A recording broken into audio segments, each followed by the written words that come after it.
सीख मिलती है कि नहीं। और सीख मिला तो उनमें क्या हुआ, कुछ ना कुछ परिवर्तन होता होगा, और कुछ ना कुछ परिवर्तन हुआ तो क्या हुआ, विकास हुआ। तो कह रहे हैं कि देखिए ध्यान से कि बालक विकास की प्रक्रिया में, यानी बालक विकास की प्रक्रिया में गर्भावस्था, शैशवावस्था, बाल्यावस्था, किशोरावस्था से गुजरते हुए परिपक्वता की स्थिति को प्राप्त करता है। परिपक्वता की तात्पर्य होता है मैच्योरिटी को प्राप्त करना, मैच्योर होना। बालक जो होता है ना, गर्भावस्था के दौरान मैच्योर नहीं होते हैं, शैशवावस्था में नहीं, फिर बाल्यावस्था में नहीं, फिर किशोरावस्था में नहीं। किशोरावस्था को जब पार करने के होते तब जाकर के बालक क्या हो जाते हैं, पूर्ण रूप से मैच्योर हो जाते हैं। मैच्योर कहने का मतलब होता है वो स्वयं से किसी भी चीज़ों के बारे में डिसीजन ले सकता है, क्या सही है क्या गलत है, इन चीज़ों के बारे में डिसीजन ले सकता है। यही कह रहे हैं कि बालक जो है परिपक्वता को कब प्राप्त करता है, तो गर्भावस्था, शैशवावस्था, बाल्यावस्था और किशोरावस्था से गुजरते हुए किस स्थिति को प्राप्त कर लेता है, परिपक्वता स्थिति को प्राप्त कर लेता है। और ये आपके एग्जाम में प्रश्न आते हैं कि परिपक्वता को बालक कब प्राप्त करते हैं, तो परिपक्वता को बालक गर्भावस्था, शैशवावस्था, बाल्यावस्था व किशोरावस्था से गुजरते हुए बालक इसको प्राप्त कर लेता है, परिपक्वता को प्राप्त कर लेता है। कह रहे हैं कि विकास की प्रक्रिया बालक के परिपक्व होने के बाद भी चलती रहती है। अच्छा एक बात बताइए, बालक जो मैच्योर हो जाते हैं, बालक जो परिपक्व हो जाते हैं, तो क्या बालक का विकास रुक जाता है?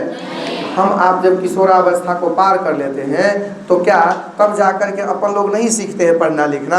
अभी तो लगभग सब कोई किशोरावस्था में है, तो क्या पढ़ाई लिखाई नहीं हो रहा है? क्या हम लोग अधिगम नहीं कर रहे हैं? कर रहे हैं ना।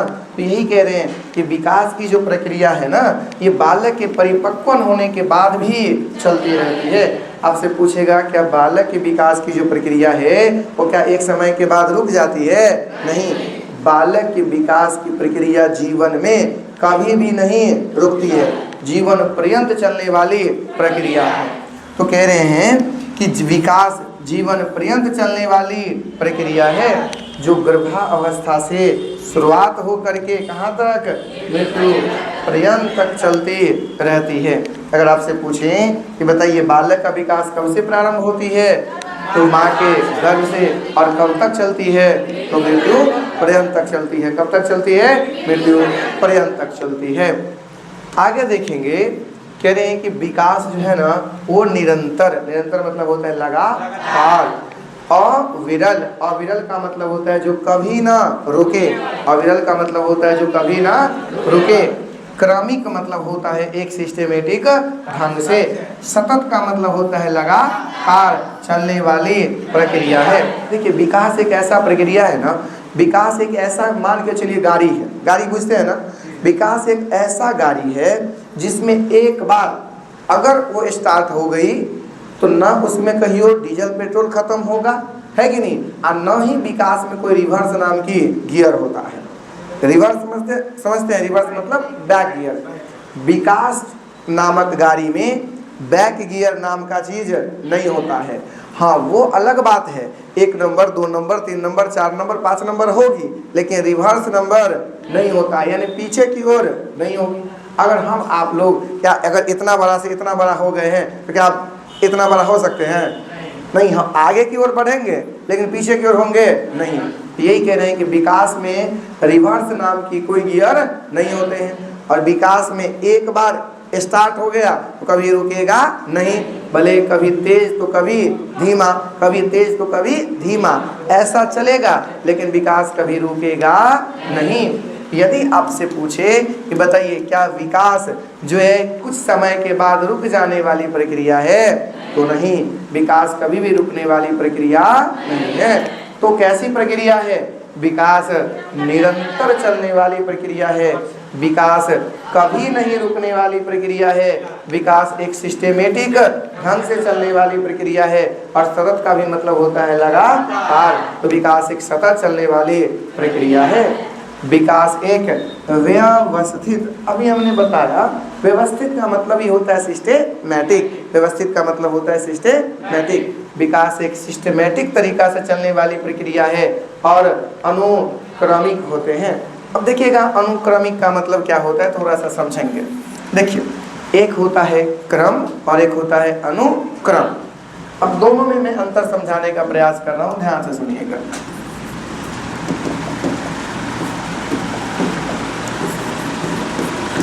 एक होती है क्रम और दूसरा होता है क्रमिक। दूसरा क्या होता है?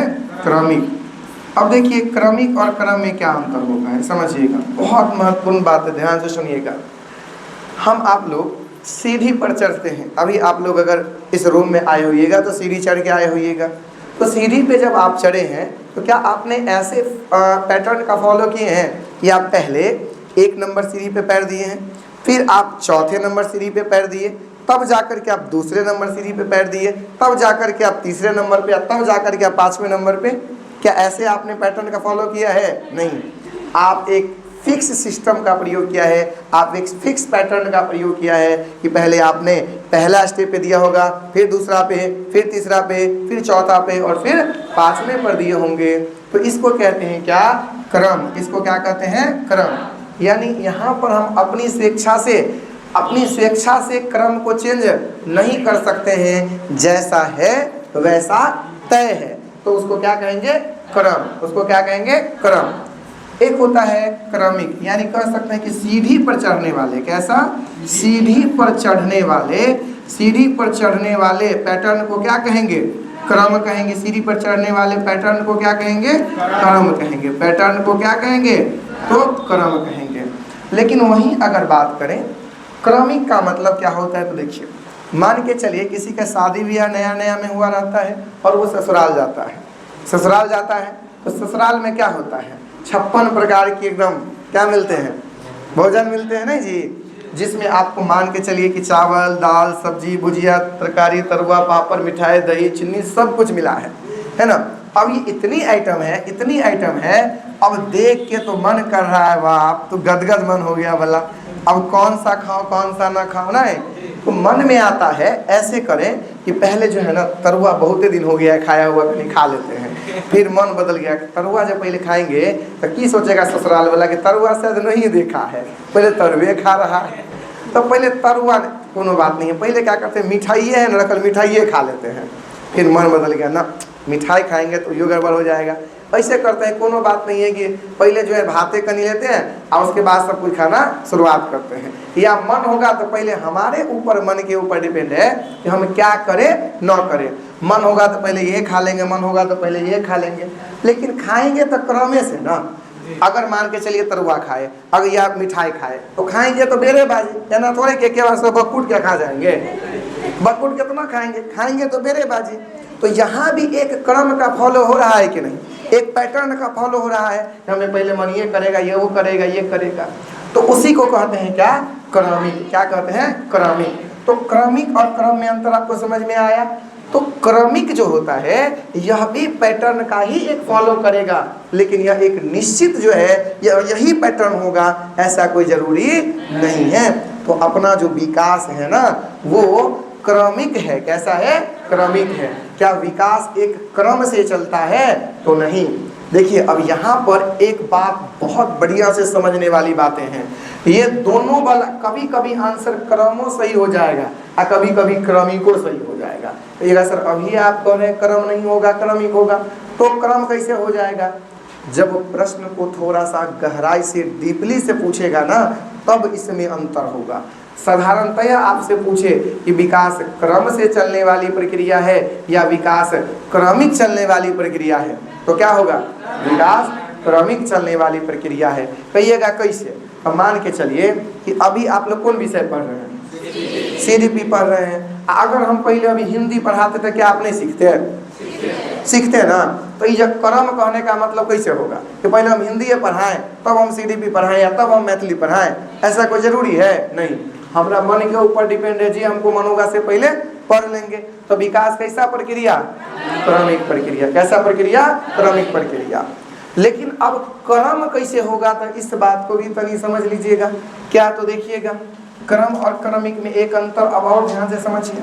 देखिए विकास के जो आयाम होते हैं ना, ध्यान से सुनिएगा, विकास के आयाम, विकास के आयाम। अब विकास के आयाम क्या होगा? आयाम का मतलब होता है पक्ष। आयाम का मतलब क्या होता है? पक्ष। विकास के आयाम का मतलब क्या होगा? पक्ष। अब ये पक्ष मतलब क्या? तो देखिए, जैसे आयाम मतलब होता है, मान के चलिए कि हम हिंदी पढ़ रहे हैं, एक हमारा आयाम है जैसे कि सामाजिक। क्या है? सामाजिक। सामाजिक पक्ष एक आयाम हुआ, शारीरिक पक्ष दूसरा आयाम हुआ, अधिगम मतलब सीखना एक अलग आयाम हुआ। तो ये सब विकास के ही चूंकि अंतर्गत आता है।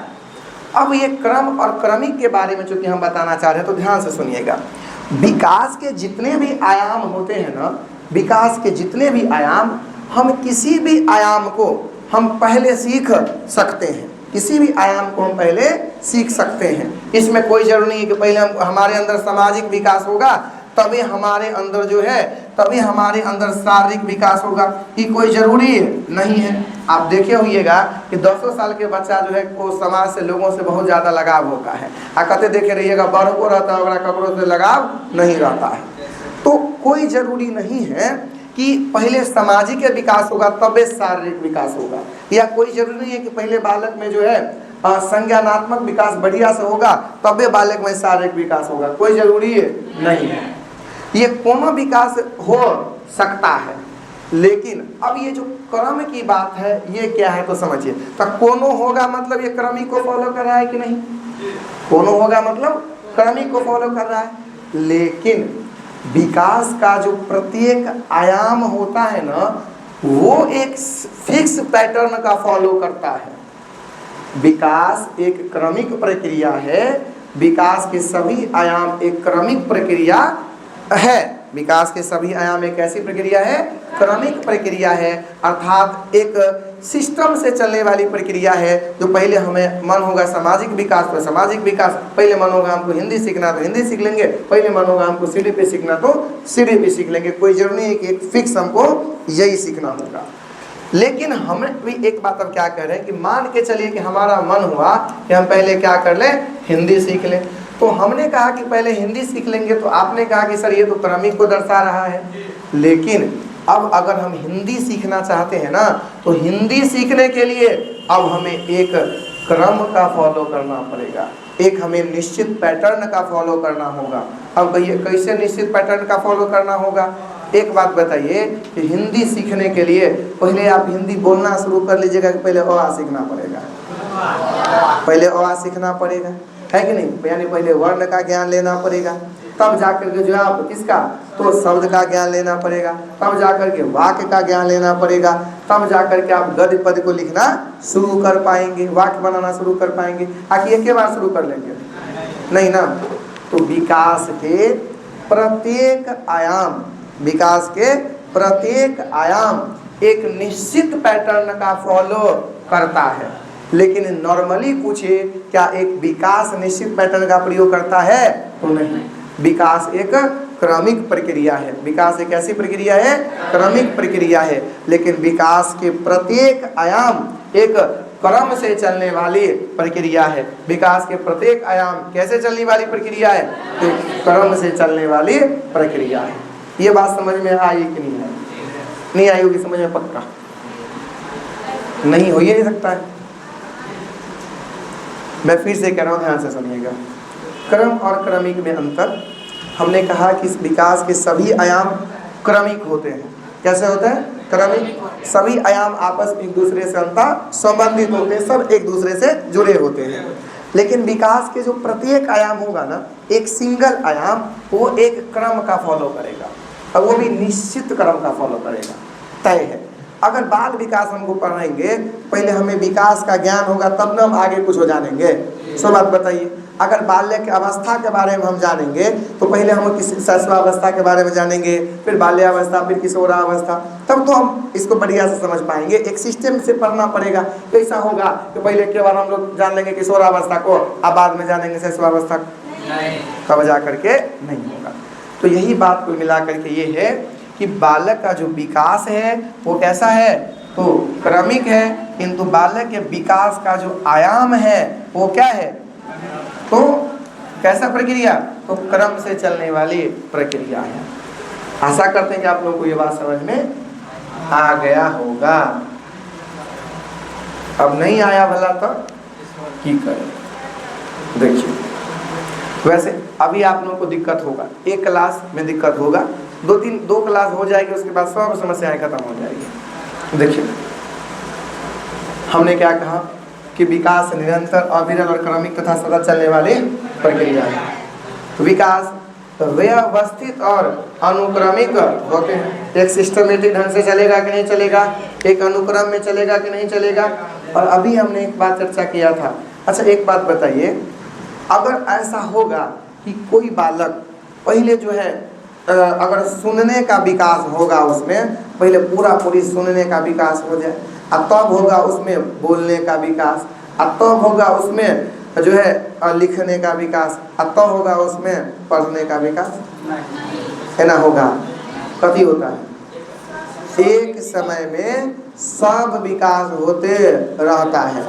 एक समय में एक्के गो पहलू पर, एक्के गो आयाम पर निर्भर नहीं होता है।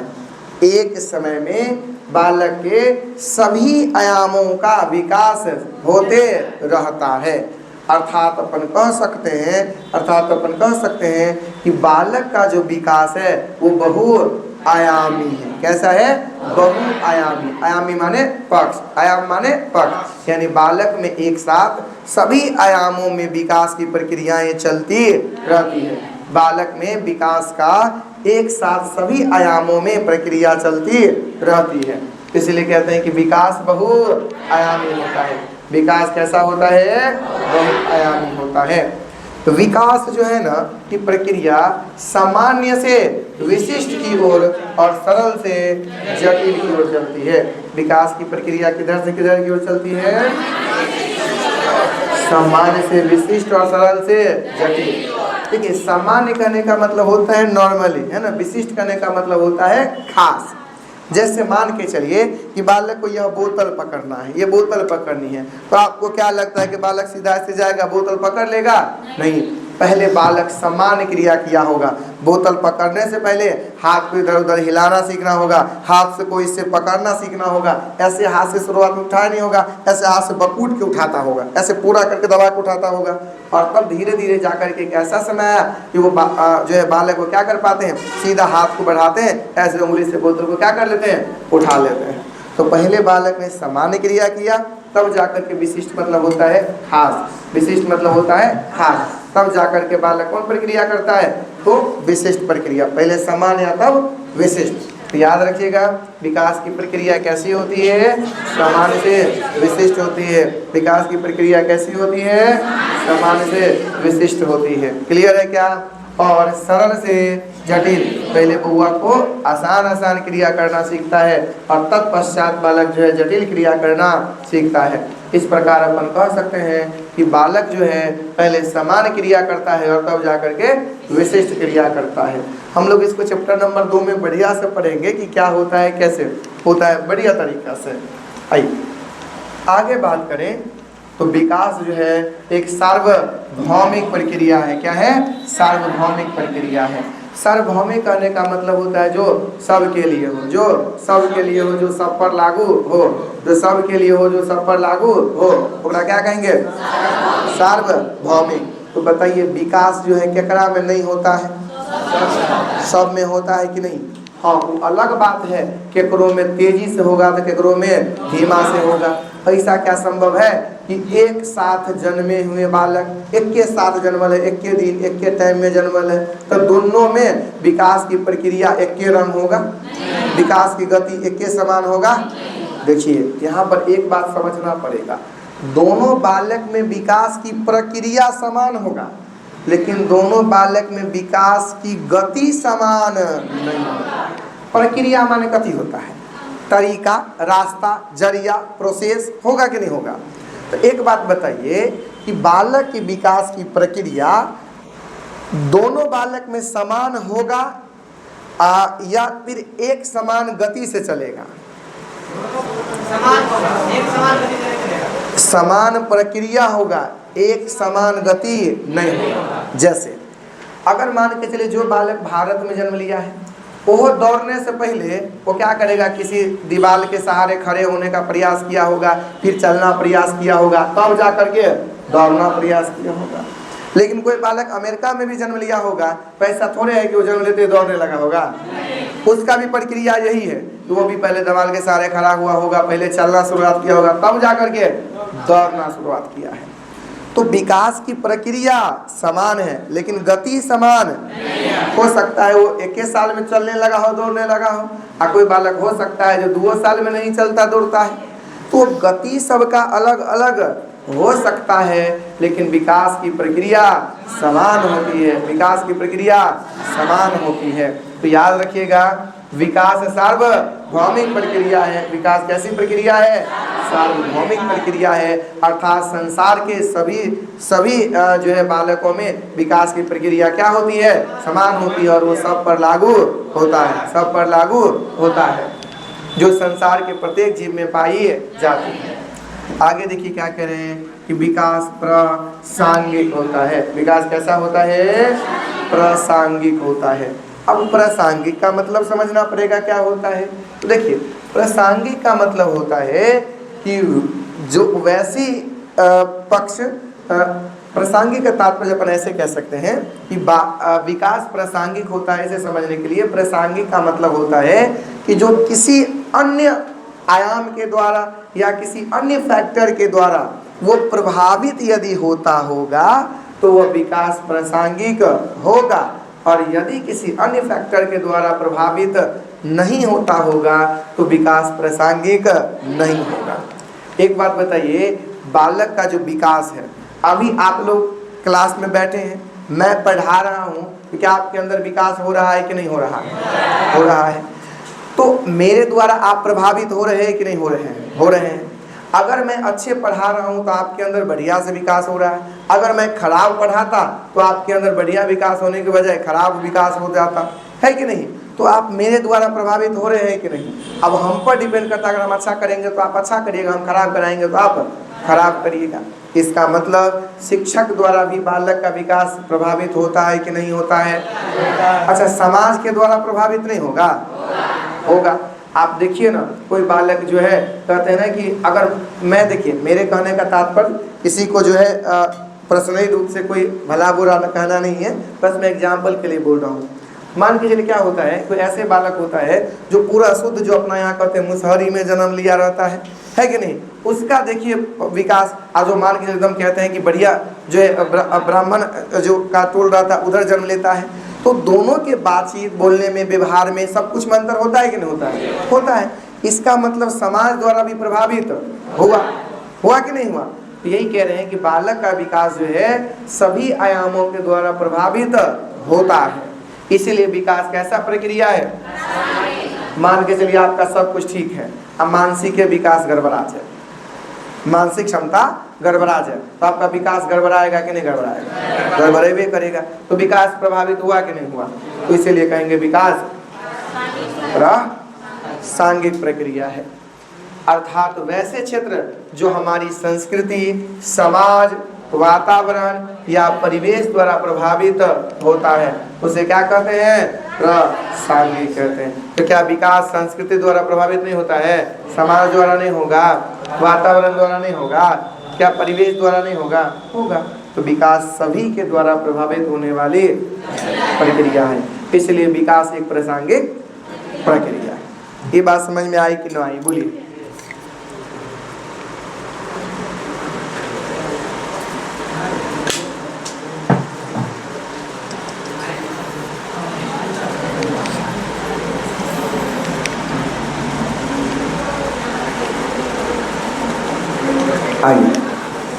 आगे बात करें तो ये बात हम लोगों ने पढ़ ही लिया है कि विकास व्यवस्थित और अनुक्रमिक प्रक्रिया है। इसके अलावा हमने कहा आपको कि विकास रिवर्सेबल, हमने चर्चा किया था ना, प्रतिवर्ती होता है। प्रतिवर्ती यानी विकास रिवर्सेबल यानी प्रतिवर्ती होता है? नहीं होता है। रिवर्स मतलब बैक गियर होता है? अगर बैक गियर होता तो मजा आ जाता नहीं जी। अभी किशोरावस्था में ठीक है, अब ये अवस्था बढ़िया रहता है, लगेगा बूढ़ होने लगे, चल सिम सिम वापस जा, है कि नहीं? तो फिर मजा आ जाता है। इसका मतलब है कि विकास की प्रक्रिया रिवर्सेबल नहीं होता है, यानी पीछे की ओर नहीं होती है। अगर ऐसा होता तो फिर क्या? इसीलिए कहते हैं कि विकास रिवर्सेबल यानी प्रतिवर्ती नहीं होता है। विकास की प्रक्रिया के अंतर्गत, विकास की प्रक्रिया के अंतर्गत क्या क्या आएगा? तो विकास की प्रक्रिया के अंतर्गत आएगा रुचियाँ। अगर कोई बालक का रुचि पहले, कोई बालक का रुचि मान के चलिए पहले कोई और विषय से था, अब कोई और विषय से हो गया, तो क्या उनमें परिवर्तन हुआ कि नहीं हुआ? तो परिवर्तन हुआ तो क्या होगा? विकास होगा। परिवर्तन हुआ तो क्या होगा? विकास होगा। यदि कोई बालक के रुचि में परिवर्तन होता है तो विकास कर रहा है, कर रहा है। यदि कोई बालक के आदत समझते हैं ना, मान के चलिए किसी का आदत होता है, कोई चीज से नहीं कहते आदत से लाचार है व्यक्ति, नहीं कोनो रहता है, लेकिन उसमें अपने आप में सुधार कर लेता है, तो परिवर्तन किया कि नहीं किया? तो परिवर्तन किया तो क्या कहलाएगा? विकास कहलाएगा। इसके बाद दृष्टिकोण मतलब होता है नजरिया, आपका कोई चीज को सोचने समझने देखने का नजरिया क्या था पहले, अब क्या हो गया, तो आप परिवर्तन किए तो विकास किए। जीवन मूल्य मतलब होता है हमारे जीवन में एक नहीं कई कारण होते हैं, कई माध्यम होते हैं, कई जरिया होता है जिससे अपन क्या होते हैं? प्रभावित होते हैं। जीवन मूल्य कहने का मतलब हमारे जीवन जीने में जो भी चीजें मदद कर रही हो सभी क्या है? जीवन मूल्य है।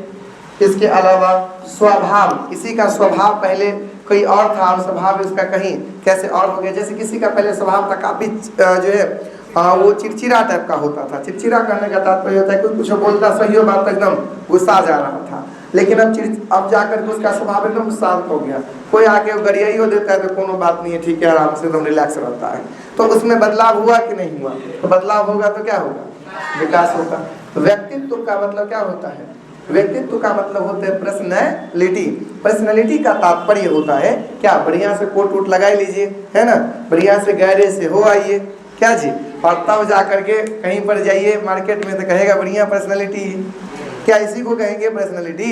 नहीं, ये केवल दिखावा पर्सनैलिटी है।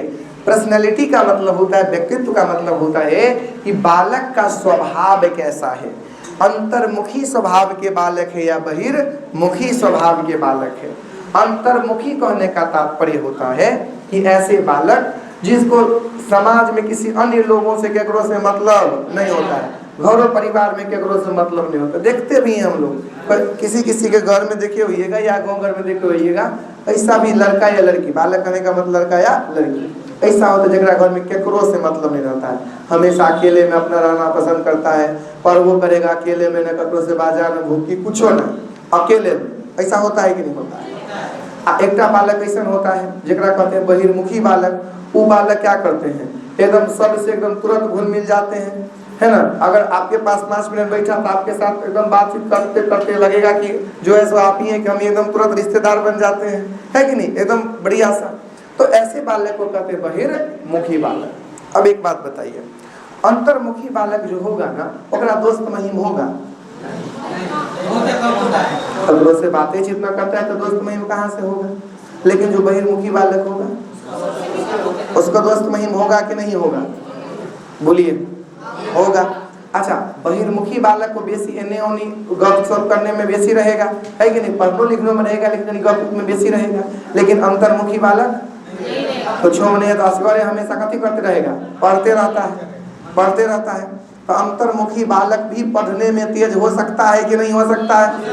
अंतर्मुखी बालक का एक गुण क्या है? तो वो बालक पढ़ने में तेज हो सकता है, होता है कि नहीं, भले दोस्ती यारी ओकरा नहीं होता है। तो कह रहे हैं कि व्यक्तित्व, तो यह भी विकास की प्रक्रिया के अंतर्गत ही आता है। व्यवहार, आपका व्यवहार कैसा है, यह भी किसके अंतर्गत आता है? तो विकास प्रक्रिया के अंतर्गत ही आता है।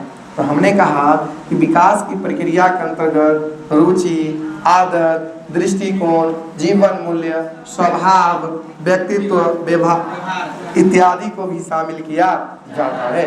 इस सब को भी शामिल किया जाता है। बात क्लियर है क्या? आई आगे है, मानव विकास को निम्न क्षेत्रों में विभाजित किया गया है।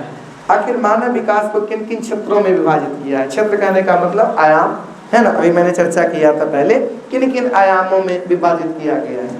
एकदम कपड़ों समझ में नहीं आ रहा है, एकदम लग रहा है पूरा सीरियस होके पढ़ रहे हैं आप लोग। इन बातें पूरा एकदम सीरियस होने का कारण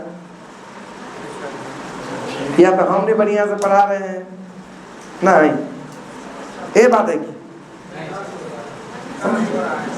क्या हो रहा है? विकास हो रहा है। अच्छा चलिए, हाँ, विकास तो वाला होना चाहिए, नहीं। आइए अब देखिए, ये आपके एग्जाम में यहाँ से क्वेश्चन आएगा अजीत, इसके बारे में अपन आगे बढ़िया से चर्चा करेंगे। अभी केवल इतना जान लीजिए कि मानव विकास को निम्न क्षेत्रों में कौन कौन में विभाजित किया गया है। तो देखिए, संज्ञानात्मक, संज्ञानात्मक के अंतर्गत आएगा मनोवैज्ञानिक, एक होगा संवेगात्मक, दूसरा तीसरा शारीरिक, शारीरिक को बोलते हैं क्रियात्मक या एकरे कहेंगे गत्यात्मक। क्या कहेंगे? गत्यात्मक, गत्यात्मक, इसी को क्या कहेंगे? गत्यात्मक। और सामाजिक यानी 1 2 3 4। अब हो सके आपके एग्जाम में संज्ञानात्मक के जगह पर केवल मनोवैज्ञानिक रहे तो वही ऑप्शन को चूज करना है। ऐसे रहेगा, हो सकता है आपके एग्जाम में एगो संज्ञानात्मक दे दे, एगो मनोवैज्ञानिक दे दे, एगो शारीरिक दे दे, एगो क्रियात्मक दे दे। एगो ऑप्शन, ये चार एगो ऑप्शन में रहेगा, एगो ऑप्शन में रहेगा संज्ञानात्मक, संवेगात्मक, शारीरिक और सामाजिक। तो किसको लगाएंगे? जिसमें ये चारों ऑप्शन मौजूद हो, जिसमें चारों ऑप्शन मौजूद हो। तो ध्यान रखना, इसके बारे में डिटेल से अपन चर्चा करेंगे। आइए, अभी हम लोगों ने इतना कुछ जाना कि विकास के अंतर्गत क्या क्या आता है। विकास एक निरंतर चलने वाली प्रक्रिया है, विकास एक अविरल चलने वाली प्रक्रिया है, विकास जीवन पर्यंत चलने वाली प्रक्रिया है। माँ के गर्भ से विकास की प्रक्रिया प्रारंभ होती है और मृत्यु पर्यंत तक चलती रहती है। विकास सतत चलने वाली प्रक्रिया है। लेकिन अभी हम लोगों ने देखा कि विकास के आयाम के अंतर्गत में हम लोगों ने मुख्य रूप से पढ़ा क्या क्या। तो एक पढ़ा हम लोगों ने संज्ञानात्मक, एक अभी हमने देखा क्या आपका शारीरिक, एक हमने देखा संवेगात्मक और एक देखा क्या सामाजिक। ये मुख्य रूप से 4 आयाम है।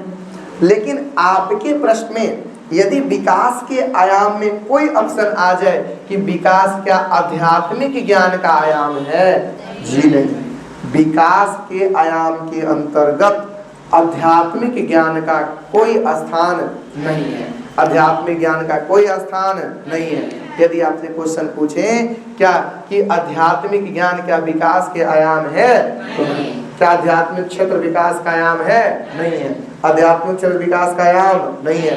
जब भी प्रश्न में दिख जाए आध्यात्मिक क्षेत्र तो ऑप्शन को क्या कर देना है? काट देना है। बात क्लियर हो गई क्या? नोट में कुछ महत्वपूर्ण तथ्य देखिएगा क्या है। तो कह रहे हैं विकास अनिरंतर, अनिरंतर मतलब लगातार नहीं, लगातार नहीं, और माने नहीं, अनिरंतर विकास स्थिर, नियत माने फिक्स, तय, अव्यवस्थित, अप्रत्याशित एवं एक आयामी मतलब एक गो आयाम एवं एक समान मानकीय यानी एक के समान गति से या मानकीय होगा नहीं होगा। विकास एक निरंतर चलने वाली प्रक्रिया है, विकास एक गतिशील प्रक्रिया है, विकास एक नियत यानी फिक्स प्रक्रिया नहीं है, विकास व्यवस्थित प्रक्रिया है, विकास प्रत्याशित प्रक्रिया है एवं एक आयामी नहीं बल्कि बहु आयामी प्रक्रिया है। एक समान नहीं बल्कि कैसे एक समान होगा नहीं बल्कि कई तरीकाओं से विकास की प्रक्रियाएं चलती हैं। एक समान कदाचित नहीं होगा। बालकों में विकास की गति एक समान नहीं होगा। सभी बालकों में विकास की गति भिन्न भिन्न या अलग अलग होगा। एक समान मान के कभी भी नहीं होगा। तो जब भी ये सभी अगर आपके ऑप्शन में आ जाए तो सीधा सीधी क्या कर देना है? तो इसको काट देना है। बात क्लियर हुआ कि नहीं हुआ? इतना कोई दिक्कत यहाँ तक?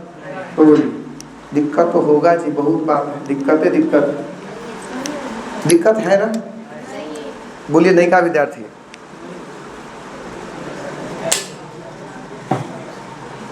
वो नहीं बोल रहे हैं जी।